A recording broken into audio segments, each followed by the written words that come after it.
मेरे प्रिय आत्मन, एक सुबह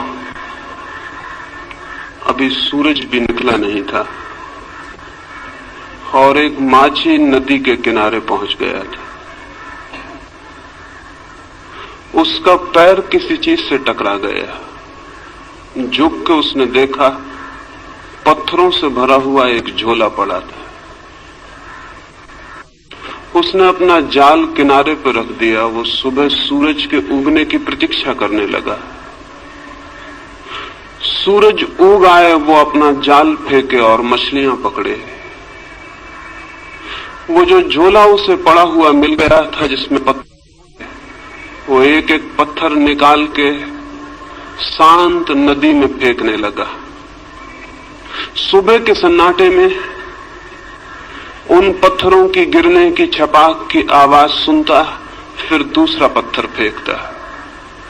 धीरे धीरे सुबह का सूरज निकला, रोशनी हुई। तब तक उसने झोले के सारे पत्थर फेंक दिए थे, सिर्फ एक पत्थर उसके हाथ में रह गया। सूरज की रोशनी में देखते से ही जैसे उसके हृदय की धड़कन बंद हो गई, सांस रुक गई। उसने जिन्हें पत्थर समझ के फेंक दिया था वे हीरे जवाहरात थे, लेकिन अब तो अंतिम हाथ में बचा था टुकड़ा और वो पूरे झोले को फेंक चुका था। और रोने लगा, चिल्लाने लगा।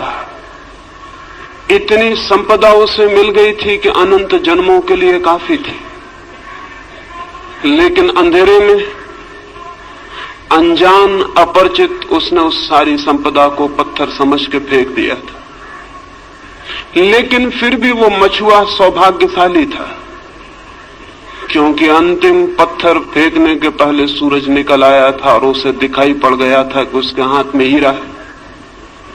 साधारणतः सभी लोग इतने सौभाग्यशाली नहीं होते।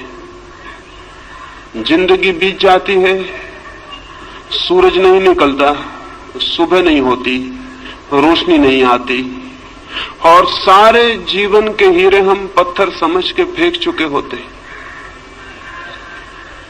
जीवन एक बड़ी संपदा है, लेकिन आदमी सिवाय उसे फेंकने और गंवाने के कुछ भी नहीं करता है। जीवन क्या है ये भी पता नहीं चल पाता और हम उसे फेंक देते। जीवन में क्या छिपा था, कौन से राज, कौन सा रहस्य, कौन सा स्वर्ग, कौन सा आनंद, कौन सी मुक्ति, उस सब का कोई भी अनुभव नहीं हो पाता और जीवन हमारे हाथ से रिक्त हो जाता है। इन आने वाले 3 दिनों में जीवन की संपदा पर ही थोड़ी सी बातें मुझे कहनी। लेकिन जो लोग जीवन की संपदा को पत्थर मानकर बैठ गए हैं,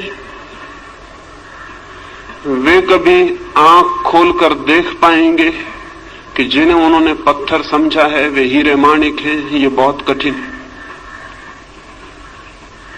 और जिन लोगों ने जीवन को पत्थर मान के फेंकने में ही समय गंवा दिया है, अगर आज उनसे कोई कहने जाए कि जिन्हें तुम पत्थर समझ के फेंक रहे थे वहां हीरे मोती भी थे, तो वे नाराज होंगे, क्रोध से भर जाएंगे। इसलिए नहीं कि जो बात कही गई वो गलत है, बल्कि इसलिए कि ये बात इस बात का स्मरण दिलाती है कि उन्होंने बहुत सी संपदा फेंक दी।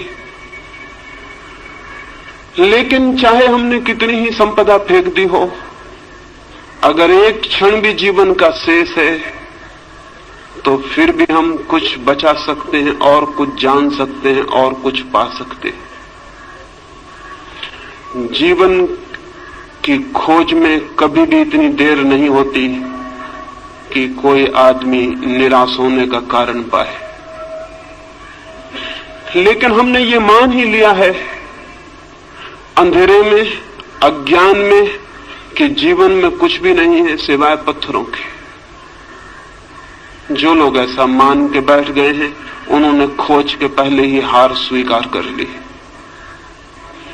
मैं इस हार के संबंध में, इस निराशा के संबंध में, इस मान ली गई पराजय के संबंध में सबसे पहली चेतावनी ये देना चाहता हूं कि जीवन मिट्टी और पत्थर नहीं है। जीवन में बहुत कुछ है। जीवन के मिट्टी पत्थर के बीच भी बहुत कुछ छिपा है। अगर खोजने वाली आंखें हो तो जीवन से वो सीढ़ी भी निकलती है जो परमात्मा तक पहुंचती है। इस शरीर में भी जो देखने पर हड्डी मांस और चमड़ी से ज्यादा नहीं है, वो छिपा है जिसका हड्डी मांस और चमड़ी से कोई भी संबंध नहीं। इस साधारण सी देह में भी जो आज जन्मती है, कल मर जाती है और मिट्टी हो जाती है, उसका वास है जो अमृत है, जो कभी जन्मता नहीं और कभी समाप्त भी नहीं होता है। रूप के भीतर अरूप छिपा है और दृश्य के भीतर अदृश्य का वास है और मृत्यु के कुहासे में अमृति की ज्योति छिपी हुई है। मृत्यु के धुएं में अमृत की लौ भी छिपी हुई है, वो फ्लेम, वो ज्योति भी छिपी हुई है जिसकी कोई मृत्यु नहीं। लेकिन हम धुएं को देखकर ही वापस लौट आते हैं और ज्योति को नहीं खोज पाते। या जो लोग थोड़ी हिम्मत करते हैं वे धुएं में ही खो जाते हैं और ज्योति तक नहीं पहुंच पाते हैं। ये यात्रा कैसे हो सकती है कि हम धुएं के भीतर छिपी हुई ज्योति को जान सकें, शरीर के भीतर छिपी हुई आत्मा को पहचान सकें, प्रकृति के भीतर छिपे हुए परमात्मा के दर्शन कर सकें? ये कैसे हो सकता है? उस संबंध में ही 3 चरणों में मुझे बात करनी। पहली बात, हमने जीवन के संबंध में ऐसे दृष्टिकोण बना लिए हैं, हमने जीवन के संबंध में ऐसी धारणाएं बना ली हैं, हमने जीवन के संबंध में ऐसा फलसफा खड़ा कर रखा है। उस दृष्टिकोण और धारणा के कारण ही जीवन के सत्य को देखने से हम वंचित रह जाते हैं। हमने मान ही लिया है कि जीवन क्या है, बिना खोजे, बिना पहचाने, बिना जिज्ञासा किए हमने जीवन के संबंध में कोई निश्चित बात ही समझ रखी। हजारों वर्षों से हमें एक ही बात मंत्र की तरह पढ़ाई जा रही है कि जीवन असार है, जीवन व्यर्थ है, जीवन दुख है।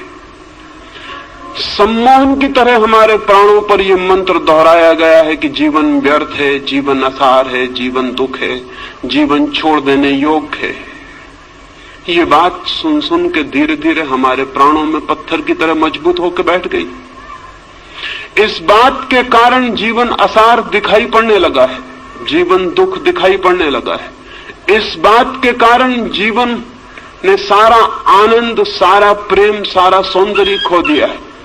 मनुष्य एक कुरूपता बन गया है, मनुष्य एक दुख का अड्डा बन गया है। और जब हमने ये मान ही लिया है कि जीवन व्यर्थ है, असार है, तो उसे सार्थक बनाने की सारी चेष्टा भी बंद हो गई हो तो आश्चर्य नहीं। अगर हमने ये मान ही लिया है कि जीवन एक कुरूपता है तो उसके भीतर सौंदर्य की खोज कैसे हो सकती? और अगर हमने ये मान ही लिया है कि जीवन सिर्फ छोड़ देने योग्य है तो जिसे छोड़ ही देना है उसे सजाना, उसे खोजना, उसे निखारना, इसकी कोई भी जरूरत नहीं है। हम जीवन के साथ वैसा व्यवहार कर रहे हैं जैसा कोई आदमी स्टेशन पर विश्रामालय के साथ व्यवहार करता है, वेटिंग रूम के साथ व्यवहार करता है। वो जानता है कि क्षण भर हम इस वेटिंग रूम में ठहरे हुए हैं, क्षण भर बाद छोड़ देना है। इस वेटिंग रूम से प्रयोजन क्या है, अर्थ क्या है?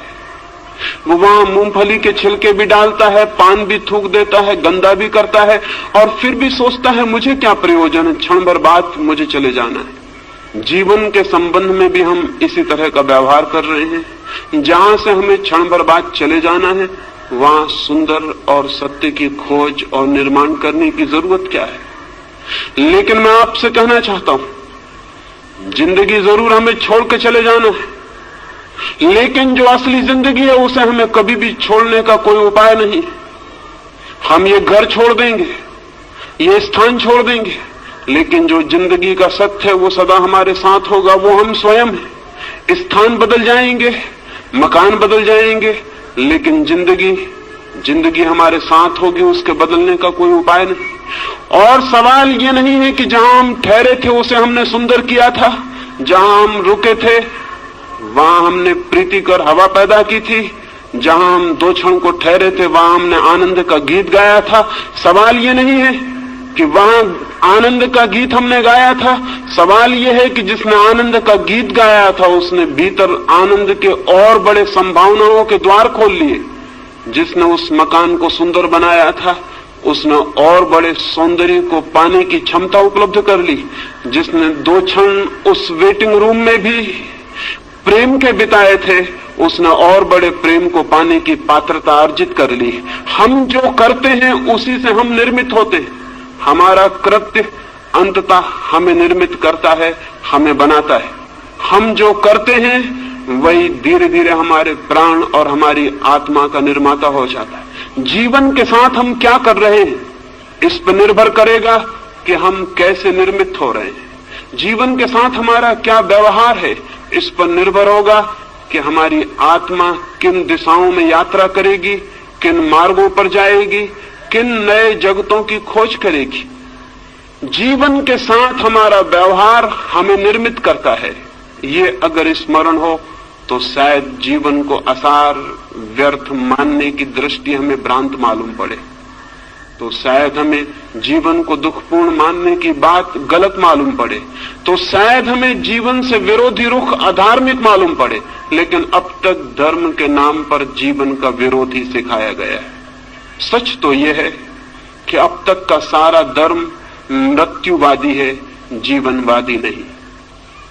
उसकी दृष्टि में मृत्यु के बाद जो है वही महत्वपूर्ण है, मृत्यु के पहले जो है वो महत्वपूर्ण नहीं। अब तक के धर्म की दृष्टि में मृत्यु की पूजा है, जीवन का सम्मान नहीं। जीवन के फूलों का आदर नहीं, मृत्यु के कुम्हला गए, जा चुके, मिट गए फूलों की कब्रों की प्रशंसा और श्रद्धा है। अब तक का सारा धर्म चिंतन करता है मृत्यु के बाद क्या है, स्वर्ग मोक्ष। मृत्यु के पहले क्या है उससे आज तक के धर्म को जैसे कोई संबंध नहीं रहा। और मैं आपसे कहना चाहता हूं, मृत्यु के पहले जो है अगर हम उसे ही संभालने में असमर्थ हैं तो मृत्यु के बाद जो है उसे हम संभालने में कभी भी समर्थ नहीं हो सकते। मृत्यु के पहले जो है अगर वही व्यर्थ छूट जाता है तो मृत्यु के बाद कभी भी सार्थकता की कोई गुंजाइश, कोई पात्रता हम अपने में पैदा नहीं कर सकेंगे। मृत्यु की तैयारी भी इस जीवन में जो आज पास है, मौजूद है, उसके द्वारा करनी। मृत्यु के बाद भी अगर कोई लोक है तो उस लोक में हमें उसी का दर्शन होगा जो हमने जीवन में अनुभव किया है और निर्मित किया है। लेकिन जीवन को भुला देने की, जीवन को विस्मरण कर देने की बात ही अब तक कही गई। मैं आपसे कहना चाहता हूं, जीवन के अतिरिक्त न कोई परमात्मा है, न हो सकता है। मैं आपसे ये भी कहना चाहता हूं, जीवन को साध लेना ही धर्म की साधना है और जीवन में ही परम सत्य को अनुभव कर लेना मोक्ष को उपलब्ध कर लेने की पहली सीढ़ी। जो जीवन को ही चूक जाता है वो और सब भी चूक जाएगा, ये निश्चित है। लेकिन अब तक का रुख उल्टा रहा है।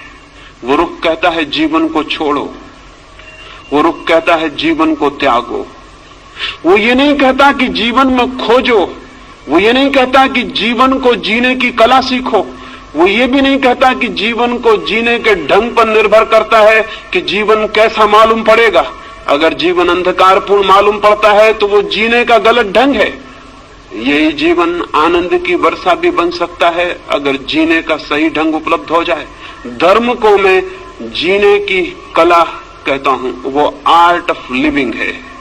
धर्म जीवन का त्याग नहीं, जीवन की गहराइयों में उतरने की सीढ़ियां हैं। धर्म जीवन की तरफ पीठ कर लेना नहीं, जीवन की तरफ पूरी तरह आंख खोलना है। धर्म जीवन से भागना नहीं, जीवन को पूरा आलिंगन में लेने का नाम है। धर्म है जीवन का पूरा साक्षात्कार। यही शायद कारण है कि आज तक के धर्म में सिर्फ बूढ़े लोग ही उत्सुक रहे हैं। मंदिरों में जाएं, चर्चों में, गिरजाघरों में, गुरुद्वारों में, और वहां वृद्ध लोग दिखाई पड़ेंगे। वहां युवा दिखाई नहीं पड़ते, वहां छोटे बच्चे दिखाई नहीं पड़ते। क्या कारण? एक ही कारण है, अब तक का हमारा धर्म सिर्फ बूढ़े का धर्म है, उन लोगों का धर्म है जिनकी मौत करीब आ गई, और अब जो मौत से भयभीत हो गए हैं और मौत के बाद के चिंतन के संबंध में आतुर हैं और जानना चाहते हैं कि मौत के बाद क्या है। जो धर्म मौत पर आधारित है वो धर्म पूरे जीवन को कैसे प्रभावित कर सकेगा? जो धर्म मौत का चिंतन करता है वो पृथ्वी को धार्मिक कैसे बना सकेगा? वो नहीं बना सका। 5000 वर्षों की धार्मिक शिक्षा के बाद भी पृथ्वी रोज अधार्मिक से अधार्मिक होती चली गई। मंदिर है, मस्जिद है, चर्च है, पुजारी हैं, पुरोहित हैं, सन्यासी हैं, लेकिन पृथ्वी धार्मिक नहीं हो सकी है और नहीं हो सकेगी, क्योंकि धर्म का आधार ही गलत है। धर्म का आधार जीवन नहीं है, धर्म का आधार मृत्यु है, धर्म का आधार खिलते हुए फूल नहीं है, कब्रें हैं। जिस धर्म का आधार मृत्यु है वो धर्म अगर जीवन के प्राणों को स्पंदित न कर पाता हो तो आश्चर्य क्या है? जिम्मेवारी किसकी है? मैं इन 3 दिनों में जीवन के धर्म के संबंध में ही बात करना चाहता हूं और इसलिए पहला सूत्र समझ लेना जरूरी है। और इस सूत्र के संबंध में आज तक छिपाने की, दबाने की, भूल जाने की सारी चेष्टा की गई है, लेकिन जानने और खोजने की नहीं। और उस भूलने और विस्मृत कर देने की चेष्टा के दुष्परिणाम सारे जगत में व्याप्त हो गए। मनुष्य के सामान्य जीवन में केंद्रीय तत्व क्या है? परमात्मा, आत्मा, सत्य नहीं। मनुष्य के प्राणों में, सामान्य मनुष्य के प्राणों में, जिसने कोई खोज नहीं की, जिसने कोई यात्रा नहीं की, जिसने कोई साधना नहीं की, उसके प्राणों की गहराई में क्या है? प्रार्थना, पूजा? नहीं, बिल्कुल नहीं। अगर हम सामान्य मनुष्य के जीवन ऊर्जा में खोज करें, उसकी जीवन शक्ति को हम खोजने जाएं, तो न तो वहां परमात्मा दिखाई पड़ेगा, न पूजा, न प्रार्थना, न ध्यान, वहां कुछ और ही दिखाई पड़ेगा। और जो दिखाई पड़ेगा उसे भुलाने की चेष्टा की गई है, उसे जानने और समझने की नहीं। वहां क्या दिखाई पड़ेगा? हम आदमी के प्राणों को चीरें और फाड़ें और वहां खोजें। आदमी को छोड़ दें, अगर आदमी से इतर जगत की भी हम खोजबीन करें तो वहां प्राणों की गहराइयों में क्या मिलेगा? अगर हम एक पौधे की जांचबीन करें तो क्या मिलेगा? एक पौधा क्या कर रहा है? एक पौधा पूरी चेष्टा कर रहा है नए बीज उत्पन्न करने की। एक पौधे के सारे प्राण, सारा रस नए बीज इकट्ठे करने, जन्मने की चेष्टा कर रहा है। एक पक्षी क्या कर रहा है? एक पशु क्या कर रहा है? अगर हम सारी प्रकृति में खोजने जाएं तो हम पाएंगे सारी प्रकृति में एक ही क्रिया जोर से प्राणों को घेर कर चल रही है, और वो क्रिया है सतत सृजन की क्रिया, वो क्रिया है क्रिएशन की क्रिया, वो क्रिया है जीवन को पुनरुज्जीवित नए नए रूपों में जीवन देने की क्रिया। फूल बीज को संभाल रहे हैं, फल बीज को संभाल रहे हैं। बीज क्या करेगा? बीज फिर पौधा बनेगा, फिर फूल बनेगा, फिर फल बनेगा। अगर हम सारे जीवन को देखें तो जीवन जन्मने की एक अनंत क्रिया का नाम है। जीवन एक ऊर्जा है जो स्वयं को पैदा करने के लिए सतत संलग्न है और सतत चेष्टाशील है। आदमी के भीतर भी वही है। आदमी के भीतर उस सतत सृजन की चेष्टा का नाम हमने सेक्स दे रखा है, काम दे रखा है। इस नाम के कारण उस ऊर्जा को एक गाली मिल गई, एक अपमान। इस नाम के कारण एक निंदा का भाव पैदा हो गया। मनुष्य के भीतर भी जीवन को जन्म देने की सतत चेष्टा चल रही है। हम उसे सेक्स कहते हैं, हम उसे काम की शक्ति कहते हैं। लेकिन काम की शक्ति क्या है? समुद्र की लहरें आकर टकरा रही हैं। समुद्र के तट से हजारों लाखों वर्षों से लहरें चली आती हैं, टकराती हैं, लौट जाती हैं, फिर आती हैं, टकराती हैं, लौट जाती हैं। जीवन भी हजारों वर्षों से अनंत अनंत लहरों में टकरा रहा है। जरूर जीवन कहीं उठना चाहता है। ये समुद्र की लहरें, जीवन की ये लहरें कहीं ऊपर पहुंचना चाहती हैं, लेकिन किनारों से टकराती हैं और नष्ट हो जाती हैं। फिर नई लहरें आती हैं, टकराती हैं और नष्ट हो जाती हैं। ये जीवन का सागर इतने अरबों वर्षों से टकरा रहा है, संघर्ष ले रहा है, रोज उठता है, गिर जाता है। क्या होगा प्रयोजन इसके पीछे? जरूर इसके पीछे कोई बृहत्तर ऊंचाइयां छूने का आयोजन चल रहा है। जरूर इसके पीछे कुछ और गहराइयां जानने का प्रयोजन चल रहा है। जरूर जीवन की सतत प्रक्रिया के पीछे कुछ और महानतर जीवन पैदा करने का प्रयास चल रहा है। मनुष्य को जमीन पर आए बहुत दिन नहीं हुए, कुछ लाख वर्ष हुए। उसके पहले मनुष्य नहीं था, लेकिन पशु थे। पशुओं को आए हुए भी बहुत ज्यादा समय नहीं हुआ। एक जमाना था कि पशु भी नहीं थे, लेकिन पौधे थे। पौधों को आए भी बहुत समय नहीं हुआ। एक समय था कि पौधे भी नहीं थे, पत्थर थे, पहाड़ थे, नदियां थी, सागर था। पत्थर, पहाड़, नदियों की वो जो दुनिया थी, वो किस बात के लिए पीड़ित थी? वो पौधों को पैदा करना चाहती थी। पौधे धीरे धीरे पैदा हुए, जीवन ने एक नया रूप लिया, पृथ्वी हरियाली से भर गई, फूल खिले। लेकिन पौधे भी अपने में तृप्त नहीं थे, वे सतत जीवन को जन्म देते रहे। उनकी भी कोई चेष्टा चल रही थी। वे पशुओं को, पक्षियों को जन्म देना चाहते थे। पशु पक्षी पैदा हुए। हजारों लाखों वर्षों तक पशु पक्षियों से भरा हुआ था ये जगत, लेकिन मनुष्य का कोई पता न था। पशुओं और पक्षियों के प्राणों के भीतर निरंतर मनुष्य भी निवास कर रहा था, पैदा होने की चेष्टा कर रहा था। फिर मनुष्य पैदा हुआ। अब मनुष्य किस लिए है? मनुष्य निरंतर नए जीवन को पैदा करने के लिए आतुर है। हम उसे सेक्स कहते हैं, हम उसे काम की वासना कहते हैं, लेकिन उस वासना का मूल अर्थ क्या है? मूल अर्थ इतना है, मनुष्य अपने पर समाप्त नहीं होना चाहता, आगे भी जीवन को पैदा करना चाहता। लेकिन क्यों?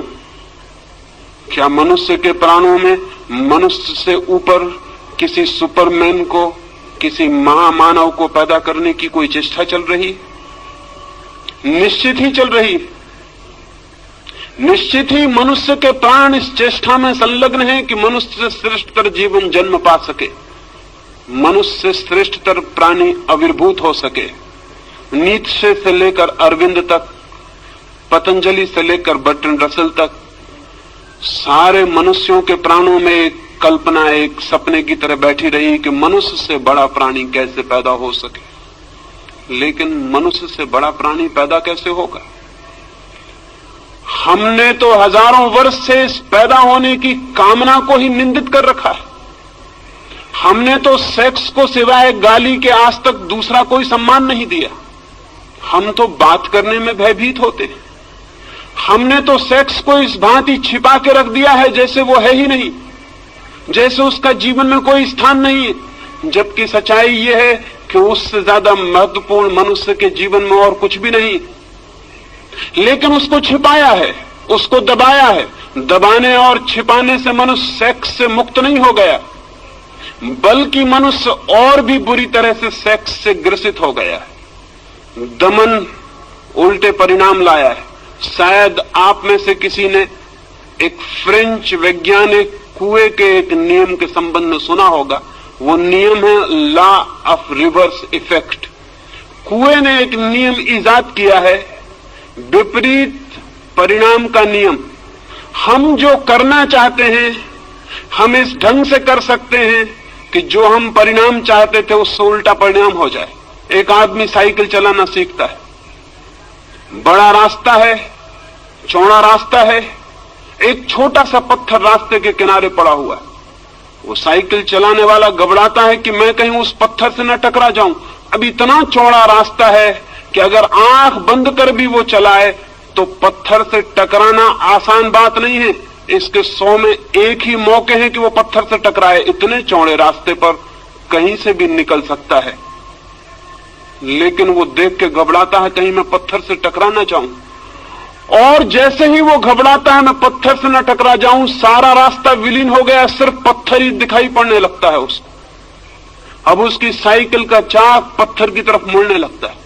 वो हाथ पैर से घबराता है, उसकी सारी चेतना उस पत्थर को ही देखने लगती है और एक सम्मोहित हिप्नोटाइज्ड आदमी की तरह वो पत्थर की तरफ खींचा जाता है और जाके पत्थर से टकरा जाता है। नया साइकिल सीखने वाला उसी से टकरा जाता है जिससे बचना चाहता है। लैंप पोस्ट से टकरा जाता है, पत्थर से टकरा जाता है। इतना बड़ा रास्ता था कि अगर कोई निशानेबाज ही चलाने की कोशिश करता तो उस पत्थर से टकरा सकता था, लेकिन ये सिक्खड़ आदमी कैसे उस पत्थर से टकरा गया। कुएं कहता है हमारी चेतना का एक नियम है, लॉ ऑफ रिवर्स इफेक्ट। हम जिस चीज से बचना चाहते हैं चेतना उसी पर केंद्रित हो जाती है और परिणाम में हम उसी से टकरा जाते हैं। 5000 वर्षों से आदमी सेक्स से बचना चाह रहा है और परिणाम इतना हुआ है कि गली कूचे हर जगह जहां भी आदमी जाता है वहीं सेक्स से टकरा जाता है। लॉ ऑफ रिवर्स इफेक्ट मनुष्य की आत्मा को पकड़े हुए। क्या कभी आपने ये सोचा कि आप चित्त को जहां से बचाना चाहते हैं चित्त वहीं आकर्षित हो जाता है, वहीं निमंत्रित हो जाता है। जिन लोगों ने मनुष्य को सेक्स के विरोध में समझाया उन लोगों ने ही मनुष्य को कामुक बनाने का जुम्मा भी अपने ऊपर ले लिया। मनुष्य की अति कामुकता गलत शिक्षाओं का परिणाम है और आज भी हम भयभीत होते हैं कि सेक्स की बात ना की जाए। क्यों भयभीत होते हैं? भयभीत इसलिए होते हैं कि हमें डर है कि सेक्स के संबंध में बात करने से लोग और कामुक हो जाएंगे। मैं आपको कहना चाहता हूं ये बिल्कुल ही गलत भ्रम है, ये 100% गलत है। पृथ्वी उसी दिन सेक्स से मुक्त होगी जब हम सेक्स के संबंध में सामान्य स्वस्थ बातचीत करने में समर्थ हो जाएंगे। जब हम सेक्स को पूरी तरह से समझ सकेंगे तो ही हम सेक्स का अतिक्रमण कर सकेंगे। जगत में ब्रह्मचर्य का जन्म हो सकता है, मनुष्य सेक्स के ऊपर उठ सकता है, लेकिन सेक्स को समझकर, सेक्स को पूरी तरह पहचान कर, उस ऊर्जा के पूरे अर्थ, मार्ग, व्यवस्था को जानकर उससे मुक्त हो सकता है। आंखें बंद कर लेने से कोई कभी मुक्त नहीं हो सकता।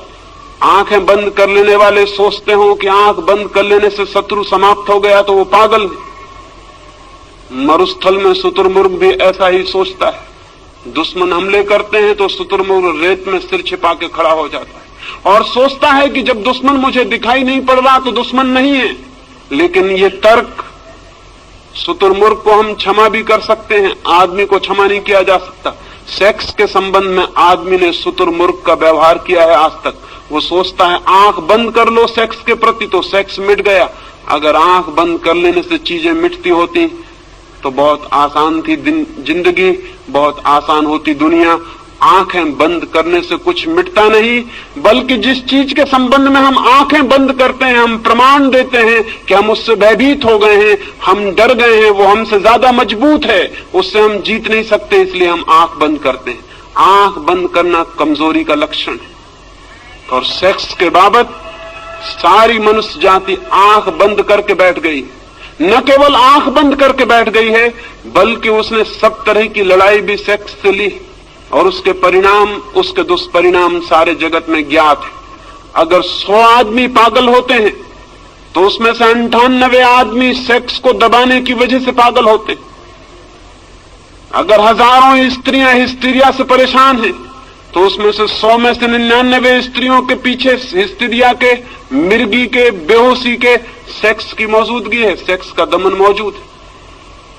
अगर आदमी इतना बेचैन, अशांत, इतना दुखी और पीड़ित है तो इस पीड़ित होने के पीछे उसने जीवन की एक बड़ी शक्ति को बिना समझे उसकी तरफ पीठ खड़ी कर ली है, उसका कारण। और परिणाम उल्टे आते हैं।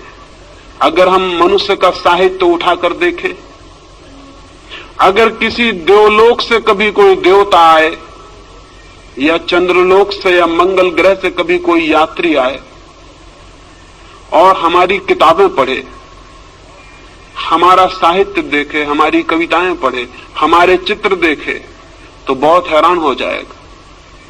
वो हैरान हो जाएगा ये जानकर कि आदमी का सारा साहित्य सेक्स पर क्यों केंद्रित है, आदमी की सारी कविताएं सेक्सुअल क्यों हैं, आदमी की सारी कहानियां, सारे उपन्यास सेक्स पर क्यों खड़े हैं, आदमी की हर किताब के ऊपर नंगी औरत की तस्वीर क्यों है, आदमी की हर फिल्म नंगे आदमी की फिल्म क्यों है। वो आदमी बहुत हैरान होगा। अगर कोई मंगल से आके हमें इस हालत में देखेगा तो बहुत हैरान होगा। वो सोचेगा आदमी सेक्स के सिवाय क्या कुछ भी नहीं सोचता। और आदमी से अगर पूछेगा, बातचीत करेगा तो बहुत हैरान हो जाएगा। आदमी बातचीत करेगा आत्मा की, परमात्मा की, स्वर्ग की, मोक्ष की, सेक्स की कभी कोई बात नहीं करेगा। और उसका सारा व्यक्तित्व चारों तरफ से सेक्स से भरा हुआ है। वो मंगल ग्रह का वासी तो बहुत हैरान होगा। वो कहेगा बातचीत कभी नहीं की जाती जिस चीज की, उसको चारों तरफ से तृप्त करने की हजार हजार पागल कोशिशें क्यों की जा रही। आदमी को हमने परवर्ट किया है, विकृत किया है, और अच्छे नामों के आधार पर विकृत किया है। ब्रह्मचर्य की बात हम करते हैं,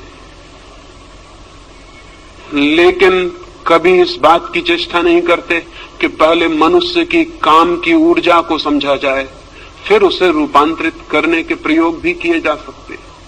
बिना उस ऊर्जा को समझे दमन की, संयम की सारी शिक्षा मनुष्य को पागल, विक्षिप्त और रुग्ण करेगी। इस संबंध में कोई भी ध्यान नहीं। ये मनुष्य इतना रुग्ण, इतना दीनहीन कभी भी ना था, इतना विषाक्त भी ना था, इतना पॉइजनस भी ना था, इतना दुखी भी ना था। मैंने एक अस्पताल के पास से मैं निकलता था, मैंने एक तख्ते पर अस्पताल के एक सूचना लिखी हुई पढ़ी। लिखा था उस तख्ते पर, एक आदमी को बिच्छू ने काटा, उसका इलाज किया गया, वो 1 दिन में ठीक होकर घर वापस चला गया है। एक दूसरे आदमी को सांप ने काटा था, उसका 3 दिन में इलाज किया गया, वो स्वस्थ होकर घर वापस लौट गया है। उस पर तीसरी सूचना थी कि एक और आदमी को पागल कुत्ते ने काट लिया था, उसका 10 दिन से इलाज हो रहा है, वो काफी ठीक हो गया है और शीघ्र ही उसके पूरी तरह ठीक हो जाने की उम्मीद है। और उस पर एक चौथी सूचना भी थी कि एक आदमी को एक आदमी ने काट लिया था, उसे कई सप्ताह हो गए, वो बेहोश है और उसके ठीक होने की भी कोई उम्मीद नहीं। मैं बहुत हैरान हुआ, आदमी का काटा हुआ इतना जहरीला हो सकता है। लेकिन अगर हम आदमी की तरफ देखेंगे तो दिखाई पड़ेगा आदमी के भीतर बहुत जहर इकट्ठा हो गया है। और उस जहर के इकट्ठे हो जाने का पहला सूत्र यह है कि हमने आदमी के निसर्ग को, उसकी प्रकृति को स्वीकार नहीं किया, उसकी प्रकृति को दबाने और जबरदस्ती तोड़ने की चेष्टा की। मनुष्य के भीतर जो शक्ति है, उस शक्ति को रूपांतरित करने की, ऊंचा ले जाने की, आकाशगामी बनाने का हमने कोई प्रयास नहीं किया। उस शक्ति के ऊपर हम जबरदस्ती कब्जा करके बैठ गए हैं। वो शक्ति नीचे से ज्वालामुखी की तरह उबल रही है और धक्के दे रही है। वो आदमी को किसी भी क्षण उल्टा देने की चेष्टा कर रही, और इसलिए जरा सा मौका मिल जाता है तो आपको पता है सबसे पहली बात क्या होती। अगर एक हवाई जहाज गिर पड़े तो आपको सबसे पहले उस हवाई जहाज में अगर पायलट हो और आप उसके पास जाएं, उसकी लाश के पास, तो आपको पहला प्रश्न क्या उठेगा मन में? क्या आपको ख्याल आएगा ये हिंदू है या मुसलमान? नहीं। क्या आपको ख्याल आएगा कि ये भारतीय है कि चीनी? नहीं। आपको पहला ख्याल आएगा ये आदमी है या औरत। पहला प्रश्न आपके मन में उठेगा ये स्त्री है या पुरुष। क्या आपको ख्याल है इस बात का कि ये प्रश्न क्यों सबसे पहले ख्याल में आता है? भीतर दबा हुआ सेक्स है, उस सेक्स के दमन की वजह से बाहर स्त्रियां और पुरुष अतिशय उभर कर दिखाई पड़ते। क्या आपने कभी सोचा? आप किसी आदमी का नाम भूल सकते हैं, जाति भूल सकते हैं, चेहरा भूल सकते हैं। अगर मैं आपसे मिलूं या मुझे आप मिलें तो मैं सब भूल सकता हूं कि आपका नाम क्या था, आपका चेहरा क्या था, आपकी जाति क्या थी, उम्र क्या थी, आप किस पद पर थे, सब भूल सकता हूं। लेकिन कभी आपको ख्याल आया आप ये भी भूल सकें कि जिससे आप मिले थे वो आदमी थी या औरत? कभी आप भूल सके इस बात को कि जिससे आप मिले थे वो पुरुष है या स्त्री? कभी पीछे ये संदेह उठा मन में कि वो स्त्री है या पुरुष? नहीं, ये बात आप कभी भी नहीं भूल सके होंगे। क्यों? लेकिन जब सारी बातें भूल जाती हैं तो ये क्यों नहीं भूलता? हमारे भीतर मन में कहीं सेक्स बहुत अतिशय होकर बैठा है, वो 24 घंटे उबल रहा है, इसलिए सब बात भूल जाती है लेकिन ये बात नहीं भूलती। हम सतत सचेष्ट हैं। ये पृथ्वी तब तक स्वस्थ नहीं हो सकेगी जब तक आदमी और स्त्रियों के बीच ये दीवार और ये फासला खड़ा हुआ है। ये पृथ्वी तब तक कभी भी शांत नहीं हो सकेगी जब तक भीतर उबलती हुई आग है और उसके ऊपर हम जबरदस्ती बैठे हुए हैं। उस आग को रोज दबाना पड़ता है, उस आग को प्रतिक्षण दबाए रखना पड़ता है। वो आग हमको भी जला डालती है, सारा जीवन राख कर देती है, लेकिन फिर भी हम विचार करने को राजी नहीं होते ये आग क्या थी। और मैं आपसे कहता हूं, अगर हम इस आग को समझ लें तो यह आग दुश्मन नहीं है, दोस्त है। अगर हम इस आग को समझ लें तो यह हमें जलाएगी नहीं, हमारे घर को गर्म भी कर सकती है सर्दियों में, और हमारी रोटियां भी पका सकती है, और हमारी जिंदगी के लिए सहयोगी और मित्र भी हो सकती है। लाखों साल तक आकाश में बिजली चमकती थी, कभी किसी के ऊपर गिरती थी और जान ले लेती थी। कभी किसी ने सोचा भी ना था कि एक दिन घर में पंखा चलाएगी ये बिजली, कभी ये रोशनी करेगी अंधेरे में, ये किसी ने सोचा नहीं था। आज वही बिजली हमारी साथी हो गई। क्यों? बिजली की तरफ हम आंख मूंद के खड़े हो जाते तो हम कभी बिजली के राज को न समझ पाते और न कभी उसका उपयोग कर पाते, वो हमारी दुश्मनी बनी रहती। लेकिन नहीं, आदमी ने बिजली के प्रति दोस्ताना का भाव बरता, उसने बिजली को समझने की कोशिश की, उसने प्रयास किए जानने के, और धीरे धीरे बिजली उसकी साथी हो गई। आज बिना बिजली के क्षण भर जमीन पर रहना मुश्किल मालूम होगा। मनुष्य के भीतर बिजली से भी बड़ी ताकत है सेक्स की। मनुष्य के भीतर अणु की शक्ति से भी बड़ी शक्ति है सेक्स की।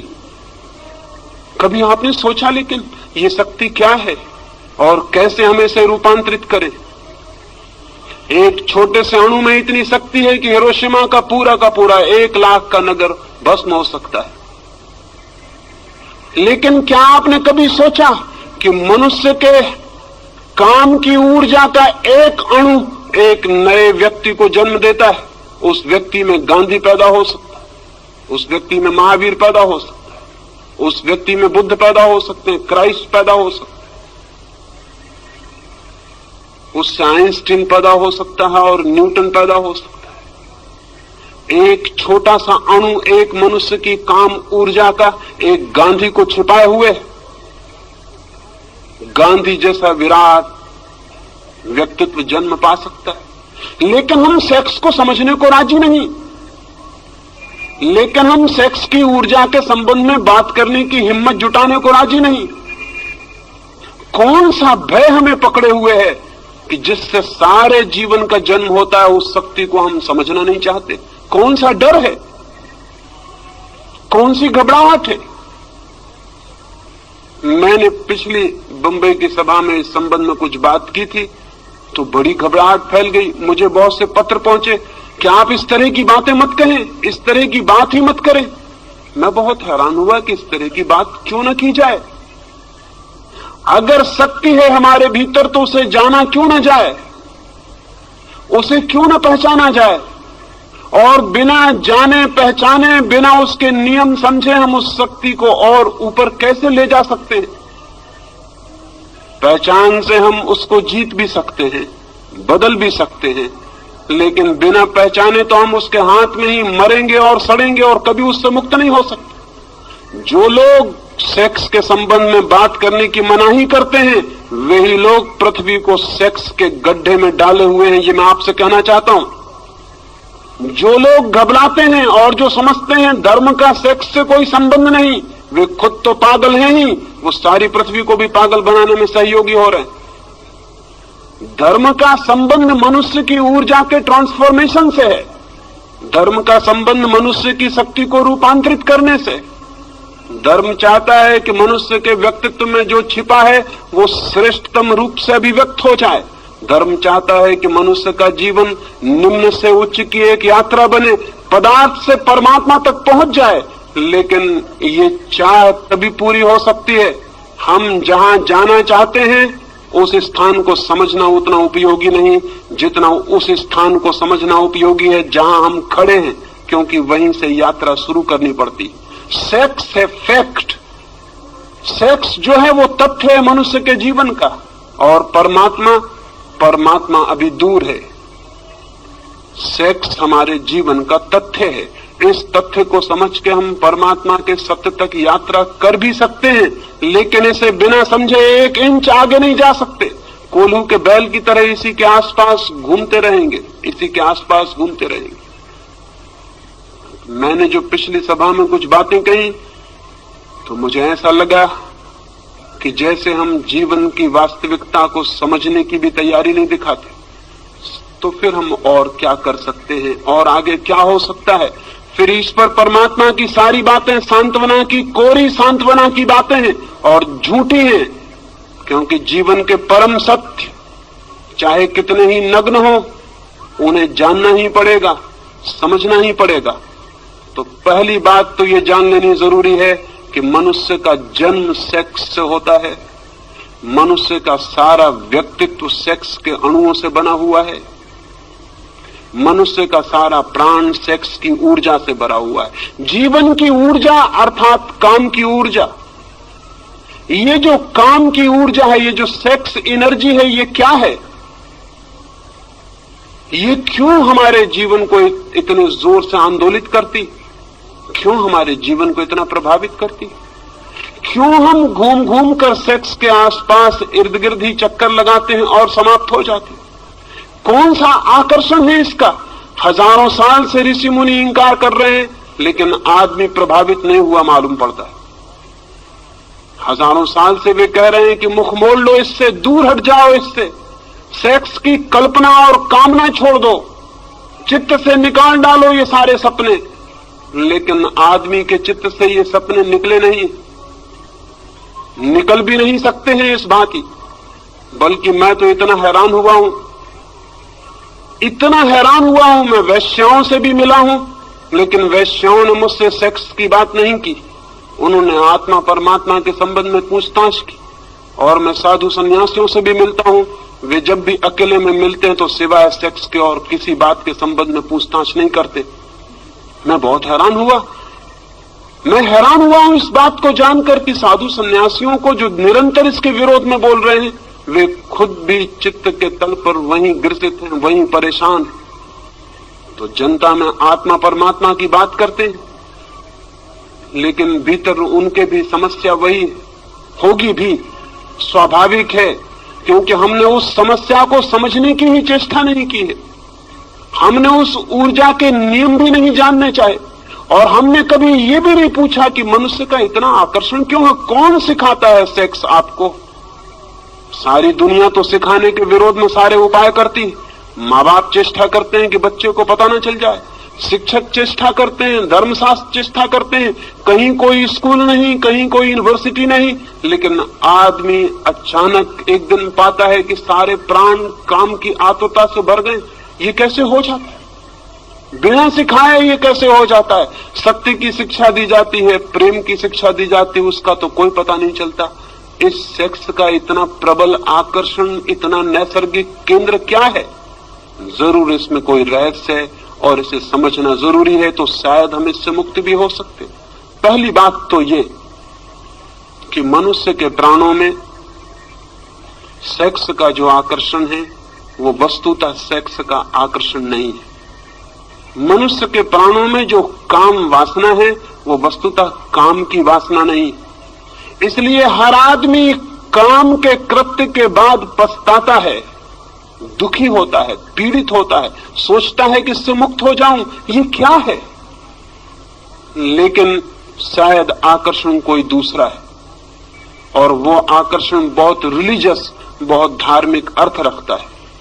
वो आकर्षण ये है कि मनुष्य के सामान्य जीवन में सिवाय सेक्स की अनुभूति के वो कभी भी अपने गहरे से गहरे प्राणों में नहीं उतर पाता है, और किसी क्षण में कभी गहरे नहीं उतरता है। दुकान करता है, धंधा करता है, यश कमाता है, पैसे कमाता है, लेकिन एक अनुभव काम का, संभोग का उसे गहरे से गहरे ले जाता है। और उसकी गहराई में दो घटनाएं घटती हैं। एक, संभोग के अनुभव में अहंकार विसर्जित हो जाता है, इगोलेसनेस पैदा हो जाती है।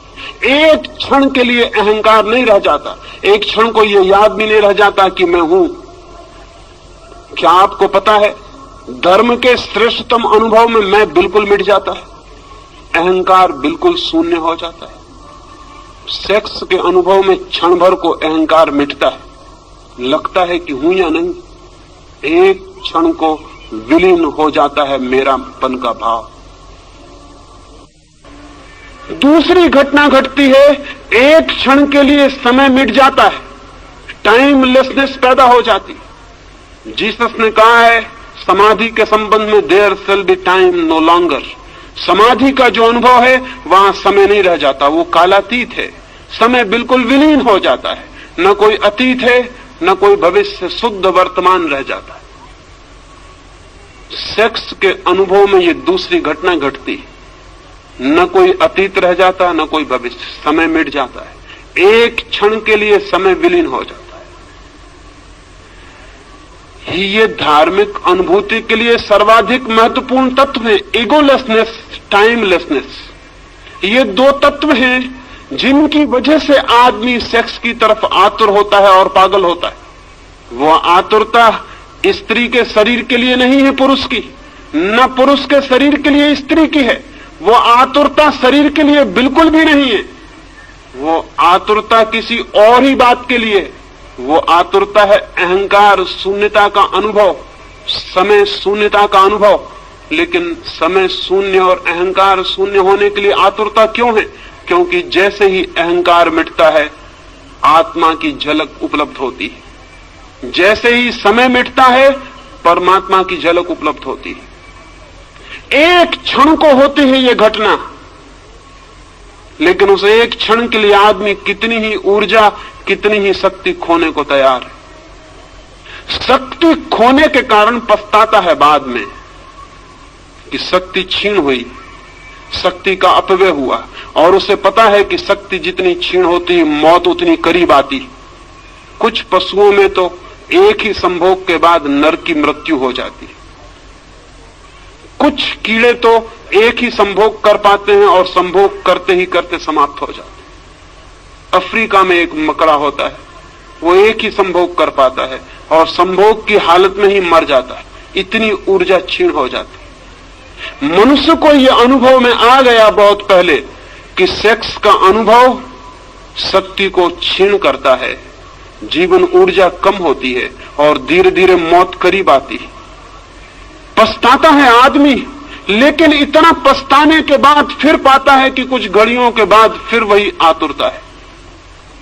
निश्चित ही इस आतुरता में कुछ और अर्थ है जो समझ लेना जरूरी। सेक्स की आतुरता में कोई रिलीजियस अनुभव है, कोई आत्मिक अनुभव है। उस अनुभव को अगर हम देख पाएं तो हम सेक्स के ऊपर उठ सकते हैं। अगर उस अनुभव को हम न देख पाएं तो हम सेक्स में ही जिएंगे और मर जाएंगे। उस अनुभव को अगर हम देख पाएं, अंधेरी रात है और अंधेरी रात में बिजली चमकती, बिजली की चमक अगर हमें दिखाई पड़ जाए और बिजली को अगर हम समझ लें तो अंधेरी रात को हम मिटा भी सकते हैं। लेकिन अगर हम ये समझ लें कि अंधेरी रात के कारण बिजली चमकती है तो फिर हम अंधेरी रात को और घना करने की कोशिश करेंगे ताकि बिजली चमके। सेक्स की घटना में बिजली चमकती है, एक वो सेक्स से अतीत है, ट्रांसेंड करती है, पार से आती। उस पार के अनुभव को अगर हम पकड़ लें तो हम सेक्स के ऊपर उठ सकते हैं, अन्यथा नहीं। लेकिन जो लोग सेक्स के विरोध में खड़े हो जाते हैं वे अनुभव को समझ भी नहीं पाते कि वो अनुभव क्या है। वे कभी ये ठीक विश्लेषण भी नहीं कर पाते कि हमारी आतुरता किस चीज के लिए। मैं आपसे कहना चाहता हूं कि संभोग का इतना आकर्षण क्षणिक समाधि के लिए है, और संभोग से आप उस दिन मुक्त होंगे जिस दिन आपको समाधि बिना संभोग के मिलना शुरू हो जाएगी। उसी दिन संभोग से आप मुक्त हो जाएंगे, सेक्स से मुक्त हो जाएंगे। क्योंकि एक आदमी 1000 रुपए खोकर थोड़ा सा अनुभव पाता हो और कल हम उसे बता दें कि रुपए खोने की कोई जरूरत नहीं, इस अनुभव की तो खदानें भरी पड़ी हैं, तुम चलो इस रास्ते से और उस अनुभव को पालो, तो फिर वो 1000 रुपए खो के उस अनुभव को खरीदने बाजार में नहीं जाएगा। सेक्स जिस अनुभूति को लाता है, अगर वो अनुभूति किन्हीं और मार्गों से उपलब्ध हो सके तो आदमी का चित्त सेक्स की तरफ बढ़ना अपने आप बंद हो जाता है, उसका चित्त एक नई दिशा लेना शुरू कर देता है। इसलिए मैं कहता हूं जगत में समाधि का पहला अनुभव मनुष्य को सेक्स के अनुभव से ही उपलब्ध हुआ है। लेकिन वो बहुत महंगा अनुभव है, वो अति महंगा अनुभव है। और दूसरे कारण है कि वो अनुभव कभी एक क्षण से ज्यादा गहरा नहीं हो सकता। एक क्षण को झलक मिलेगी और हम वापस अपनी जगह पर लौट आते। एक क्षण को किसी लोक में उठ जाते हैं, किसी गहराई पर, किसी पीक एक्सपीरियंस पर, किसी शिखर पर पहुंचना होता है और हम पहुंच भी नहीं पाते और वापस गिर जाते। जैसे समुद्र की एक लहर आकाश में उठती, उठ भी नहीं पाती, पहुंच भी नहीं पाती हवाओं में, सिर उठा भी नहीं पाती और गिरना शुरू हो जाता है। ठीक हमारा सेक्स का अनुभव, बार बार शक्ति को इकट्ठा करके हम उठने की चेष्टा करते हैं किसी गहरी जगत में, किसी ऊंचे जगत में। एक क्षण को हम उठ भी नहीं पाते और सब लहर बिखर जाती है, हम वापस अपनी जगह खड़े हो जाते हैं और उतनी शक्ति और ऊर्जा को गंवा देते हैं। लेकिन अगर सागर की लहर बर्फ का पत्थर बन जाए, जम जाए और बर्फ हो जाए, तो फिर उसे नीचे गिरने की कोई जरूरत नहीं है। आदमी का चित्त जब तक सेक्स के तरलता में बहता है, तब तक वापस उठता है, गिरता है, उठता है, गिरता है। सारा जीवन यही करता है। और जिस अनुभव के लिए इतना तीव्र आकर्षण है, ईगोलेसनेस के लिए, अहंकार शून्य हो जाए, मैं आत्मा को जान लूं, समय मिट जाए और मैं उसको जान लूं जो इटर्नल है, जो टाइमलेस है, उसको जान लूं जो समय के बाहर है, अनंत और अनादि है। उसे जानने की चेष्टा में सारा जगत सेक्स के केंद्र पर घूमता रहता है। लेकिन अगर हम इस घटना के विरोध में खड़े हो जाएं सिर्फ, तो क्या होगा? तो क्या हम उस अनुभव को पालेंगे जो सेक्स से एक झलक की तरह दिखाई पड़ता? नहीं। अगर हम सेक्स के विरोध में खड़े हो जाते हैं तो सेक्स ही हमारी चेतना का केंद्र बन जाता। हम सेक्स से मुक्त नहीं होते, उससे बंध जाते। वो लॉ ऑफ रिवर्स इफेक्ट काम शुरू कर देता। फिर हम उससे बंध गए, फिर हम भागने की कोशिश करते हैं और जितनी हम कोशिश करते हैं उतने ही बंधते चले जाते हैं। एक आदमी बीमार था और बीमारी कुछ उसे ऐसी थी कि दिन रात उसे भूख लगती थी। सच तो यह है उसे बीमारी कुछ भी ना थी। भोजन के संबंध में उसने कुछ विरोध की किताबें पढ़ ली थी। उसने पढ़ लिया था कि भोजन पाप है, उपवास पुण्य है, कुछ भी खाना हिंसा करना है। जितना वो ये सोचने लगा कि भोजन करना पाप है, उतना ही भूख को दबाने लगा। जितनी भूख को दबाने लगा उतनी भूख असर्ट करने लगी, जोर से प्रकट होने लगी। तो वो 2-4 दिन उपवास करता था और एक दिन पागल की तरह कुछ भी खा जाता था। जब कुछ भी खा लेता था तो बहुत दुखी होता था, क्योंकि फिर खाने की तकलीफ झेलनी पड़ती थी। फिर पश्चाताप में 2-4 दिन उपवास करता था और फिर कुछ भी खा लेता। आखिर उसने तय किया कि ये घर रहते हुए नहीं हो सकेगा ठीक, मुझे जंगल चले जाना चाहिए। वो पहाड़ पर गया, एक हिल स्टेशन पर जाकर एक कमरे में रहा। घर के लोग भी परेशान हो गए थे। उसकी पत्नी ने ये सोचकर कि शायद वो पहाड़ पर अब जाके भोजन की बीमारी से मुक्त हो जाएगा, उसने खुशी में बहुत से फूल उसे पहाड़ पर भिजवाए कि मैं बहुत खुश हूं कि तुम शायद पहाड़ से अब स्वस्थ होकर वापस लौटोगे, मैं शुभ कामना के रूप में ये फूल तुम्हें भेज रही हूं। उस आदमी का वापस तार आया। उसने तार में लिखा, many thanks for the flowers, they are so delicious. उसने तार किया कि बहुत धन्यवाद फूलों के लिए, बड़े स्वादिष्ट। वो फूलों को खा गया वहां पहाड़ पर जो फूल उसको भेजे गए। अब कोई आदमी फूलों को खाएगा इसका हम ख्याल नहीं कर सकते, लेकिन जो आदमी भोजन से लड़ाई शुरू कर देगा वो फूलों को खा सकता है। आदमी सेक्स से लड़ाई शुरू किया और उसने क्या क्या सेक्स के नाम पर खाया है, इसका आपने कभी हिसाब लगाया? आदमी को छोड़कर, सभ्य आदमी को छोड़कर होमोसेक्सुअलिटी कहीं है? जंगल में आदिवासी रहते हैं, उन्होंने कभी कल्पना भी नहीं की है कि होमोसेक्सुअलिटी जैसी चीज भी हो सकती, कि पुरुष और पुरुष के साथ संभोग कर सकते हैं, ये भी हो सकता है। ये कल्पना के बाहर है। मैं आदिवासियों के पास रहा हूं और उनसे मैंने कहा कि सब लोग इस तरह भी करते हैं। वो कहने लगे हमारे विश्वास के बाहर है, ये कैसे हो सकता है? लेकिन अमेरिका में उन्होंने आंकड़े निकाले हैं, 35% लोग होमोसेक्सुअल, और बेल्जियम और स्वीडन और हालैंड में होमोसेक्सुअल्स के क्लब हैं, सोसाइटीज हैं, अखबार निकलते हैं, और वो सरकार से ये दावा करते हैं कि होमोसेक्सुअलिटी के ऊपर से कानून उठा दिया जाना चाहिए, क्योंकि 40% लोग जिसको मानते हैं, तो इतनी बड़ी माइनॉरिटी के ऊपर हमला है ये आपका। हम तो मानते हैं कि होमोसेक्सुअलिटी ठीक है, इसलिए हमको हक होना चाहिए। कोई कल्पना नहीं कर सकता कि ये होमोसेक्सुअलिटी कैसे पैदा हो गई। सेक्स के बाबत लड़ाई का ये परिणाम है। जितना सभ्य समाज है उतनी वेश्याएं हैं। कभी आपने ये सोचा कि वेश्याएं कैसे पैदा हो गई? किसी आदिवासी गांव में जाके वेश्या खोज सकते हैं आप? आज भी बस्तर के गांव में वेश्या खोजनी मुश्किल है, और कोई कल्पना मानने को राजी नहीं होता कि ऐसी स्त्रियां हो सकती हैं जो कि अपनी इज्जत बेचती हो, अपना संभोग बेचती हो। लेकिन सभ्य आदमी जितना सभ्य होता चला गया उतनी वेश्याएं बढ़ती चली गई। क्यों? ये फूलों को खाने की कोशिश शुरू हुई। और आदमी की जिंदगी में कितने विकृत रूप से सेक्स ने जगह बनाई है, इसका अगर हम हिसाब लगाने चलेंगे तो हम हैरान रह जाएंगे कि आदमी को क्या हुआ है। इसका जिम्मा किस पर है?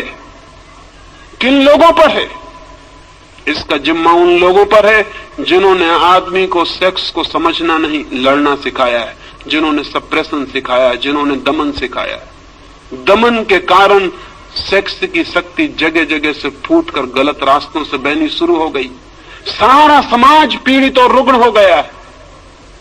इस रुग्ण समाज को अगर बदलना है तो हमें ये स्वीकार कर लेना होगा, काम की ऊर्जा है, काम का आकर्षण है। क्यों है काम का आकर्षण?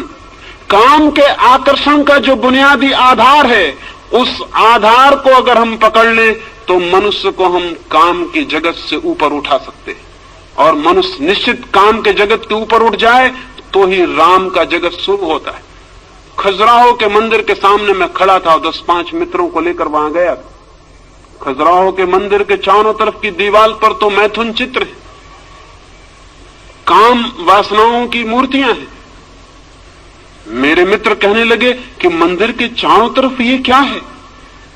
मैंने उनसे कहा, जिन्होंने ये मंदिर बनाया था वो बड़े समझदार लोग थे। उनकी मान्यता ये थी कि जीवन की बाहर की परिधि पर काम है, और जो लोग अभी काम से उलझे हैं उनको मंदिर में भीतर प्रवेश का कोई हक नहीं। फिर मैं अपने मित्रों को कहा भीतर चले, फिर उन्हें भीतर लेकर गया। वहां तो कोई काम प्रतिमा ना थी, वहां भगवान की मूर्ति थी। वे कहने लगे भीतर कोई प्रतिमा नहीं है। मैंने उनसे कहा कि जीवन की बाहर की परिधि पर काम वासना है, जीवन की बाहर की परिधि दीवार पर काम वासना है, जीवन के भीतर भगवान का मंदिर है।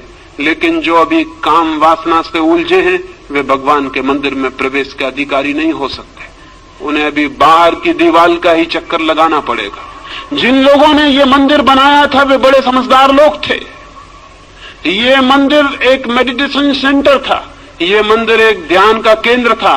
जो लोग आते थे उनसे वो कहते थे बाहर पहले मैथुन के ऊपर ध्यान करो, पहले सेक्स को समझो, और जब सेक्स को पूरी तरह समझ जाओ और तुम पाओ कि मनुष्य मुक्त हो गया है तब तुम भीतर आ जाना, फिर भीतर भगवान से मिलना हो सकता है। लेकिन धर्म के नाम पर हमने सेक्स को समझने की स्थिति पैदा नहीं की, सेक्स की शत्रुता पैदा कर दी। सेक्स को समझो मत, आंख बंद कर लो और घुस जाओ भगवान के मंदिर में आंख बंद करके। आंख बंद करके कभी कोई भगवान के मंदिर में जा सका है? और आंख बंद करके अगर आप भगवान के मंदिर में पहुंच भी गए तो बंद आंख में आपको भगवान दिखाई नहीं पड़ेंगे, जिससे आप भाग कर आए हैं वही दिखाई पड़ता रहेगा, आप उसी से बंधे रह जाएंगे। शायद कुछ लोग मेरी बातें सुन के समझते हैं कि मैं सेक्स का पक्षपाती हूं। मेरी बातें सुन के शायद लोग समझते हैं कि मैं सेक्स का प्रचार करना चाहता हूं। अगर कोई ऐसा समझता हो तो उसने मुझे कभी सुना ही नहीं है, ऐसा उससे कह देना। इस समय पृथ्वी पर मुझसे ज्यादा सेक्स का दुश्मन आदमी खोजना मुश्किल है, और उसका कारण यह है कि मैं जो बात कह रहा हूं अगर वो समझी जा सकी तो मनुष्य जाति को सेक्स के ऊपर उठाया जा सकता है, अन्यथा नहीं। और जिन थोथे लोगों को हमने समझा है वो सेक्स के दुश्मन थे, वो सेक्स के दुश्मन नहीं थे। उन्होंने सेक्स में आकर्षण पैदा कर दिया, सेक्स से मुक्ति पैदा नहीं की। सेक्स में आकर्षण पैदा हो गया विरोध के कारण। मुझसे एक आदमी ने कहा है कि जिस चीज का विरोध ना हो उसको करने में कोई रस ही नहीं रह जाता। चोरी के फल खाने जितने मधुर और मीठे होते हैं उतने बाजार से खरीदे गए फल कभी नहीं होते। इसलिए अपनी पत्नी उतनी मधुर कभी नहीं मालूम पड़ती जितनी पड़ोसी की पत्नी मालूम पड़ती। वो चोरी के फल हैं, वो वर्जित फल है। और सेक्स को हमने एक ऐसी स्थिति दे दी,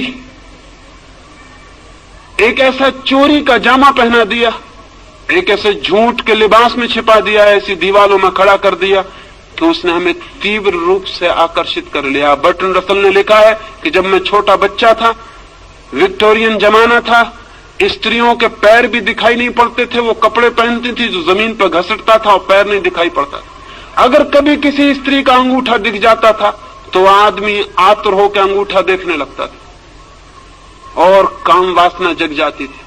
और रसल कहता है कि अब स्त्रियां करीब करीब आधी नंगी घूम रही और उनका पैर पूरा दिखाई पड़ता लेकिन कोई असर नहीं होता। तो रसल ने लिखा है कि इससे यह सिद्ध होता है कि हम जिन चीजों को जितना ज्यादा छिपाते हैं उन चीजों में उतना ही कुत्सित आकर्षण पैदा होता है। अगर दुनिया को सेक्स से मुक्त करना है तो बच्चों को ज्यादा देर तक घर में नग्न रहने की सुविधा होनी चाहिए। जब तक बच्चे घर में नग्न खेल सकें, लड़के और लड़कियां, उन्हें नग्न खेलने देना चाहिए ताकि वो एक दूसरे के शरीर से भली भांति परिचित हो जाएं और कल रास्तों पर उनको किसी स्त्री को धक्का देने की कोई जरूरत न रह जाए, ताकि वे एक दूसरे के शरीर से इतने परिचित हो जाएं कि किसी किताब पर नंगी औरत की तस्वीर छापने की कोई जरूरत न रह जाए। वे शरीर से इतने परिचित हों कि शरीर का कुत्सित आकर्षण विलीन हो सके। लेकिन बड़ी उल्टी दुनिया है। जिन लोगों ने शरीर को ढांक के छिपा के खड़ा किया है उन्हीं लोगों ने शरीर को इतना आकर्षित बना दिया है, ये हमारे ख्याल में नहीं आता। जिन लोगों ने शरीर को जितना ढांक के छिपा दिया है शरीर को उतना ही हमारे मन में चिंतन का विषय बना दिया है, ये हमारे ख्याल में नहीं आता। बच्चे नग्न होने चाहिए, देर तक नग्न खेलने चाहिए, लड़के और लड़कियां एक दूसरे को नग्नता में देखना चाहिए ताकि उनके पीछे कोई भी पागलपन न रह जाए और उनके इस पागलपन का जीवन भर रोग उनके भीतर न चलता रहे। लेकिन वो रोग चल रहा है और उस रोग को हम बढ़ाते चले जाते हैं। उस रोग के फिर हम नए नए रास्ते खोजते हैं। गंदी किताबें छपती हैं जो लोग गीता के कवर में भीतर रख के पढ़ते हैं, बाइबल में दबा लेते हैं और पढ़ते हैं। ये गंदी किताबें, तो हम कहते हैं ये गंदी किताबें बंद होनी चाहिए, लेकिन हम ये कभी नहीं पूछते कि गंदी किताबें पढ़ने वाला आदमी पैदा क्यों हो गया है। हम कहते हैं नंगी तस्वीरें दीवारों पर नहीं लगनी चाहिए, लेकिन हम कभी नहीं पूछते कि नंगी तस्वीरें कौन आदमी देखने को आता है। वही आदमी आता है जो स्त्रियों के शरीर को देखने से वंचित रह गया है। एक कुतूहल जाग गया है, क्या है स्त्री का शरीर।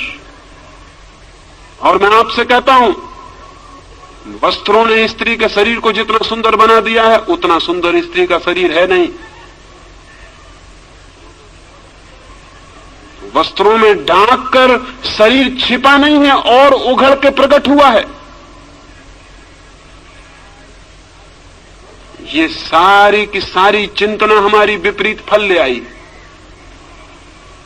इसलिए आज एक बात आपसे कहना चाहता हूं पहले दिन की चर्चा में, वो ये, सेक्स क्या है, उसका आकर्षण क्या है, उसकी विकृति क्यों पैदा हुई है।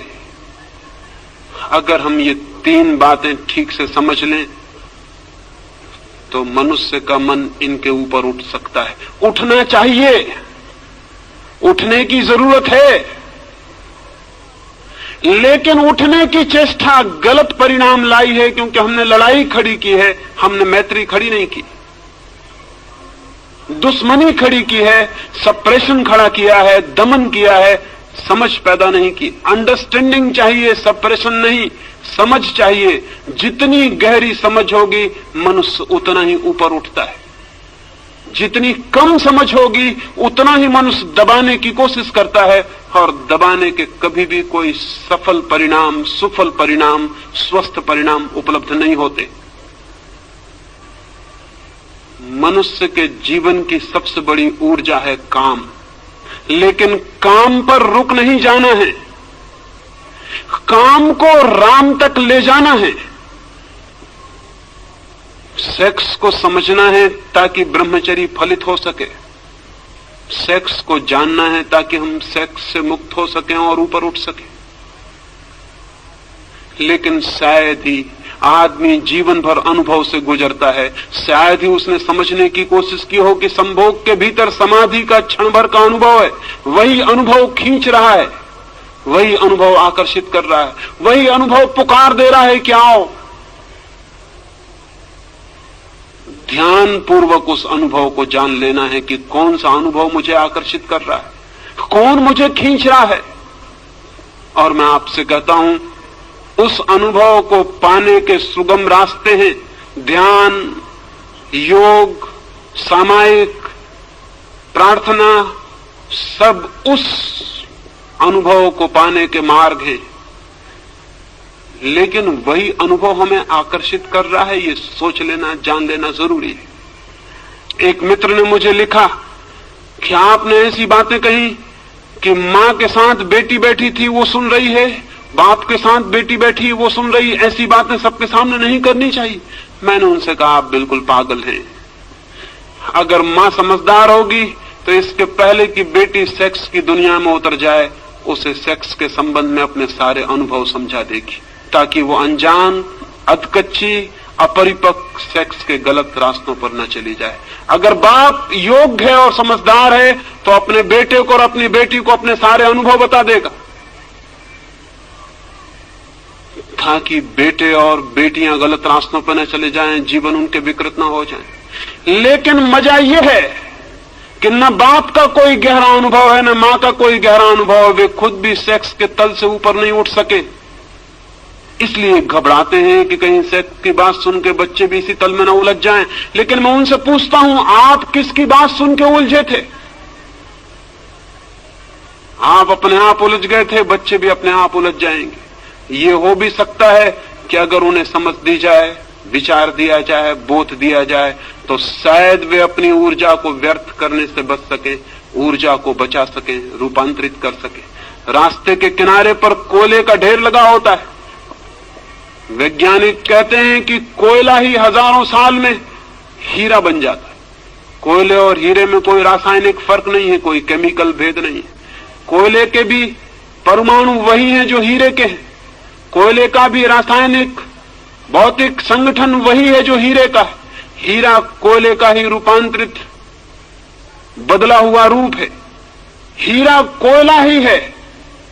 मैं आपसे कहना चाहता हूं कि सेक्स कोयले की तरह है, ब्रह्मचर्य हीरे की तरह, लेकिन वो कोयले का ही बदला हुआ रूप है। वो कोयले का दुश्मन नहीं है हीरा, वो कोयले की ही बदलाहट है, वो कोयले का ही रूपांतरण है, वो कोयले को ही समझकर नई दिशाओं में ले गई यात्रा है।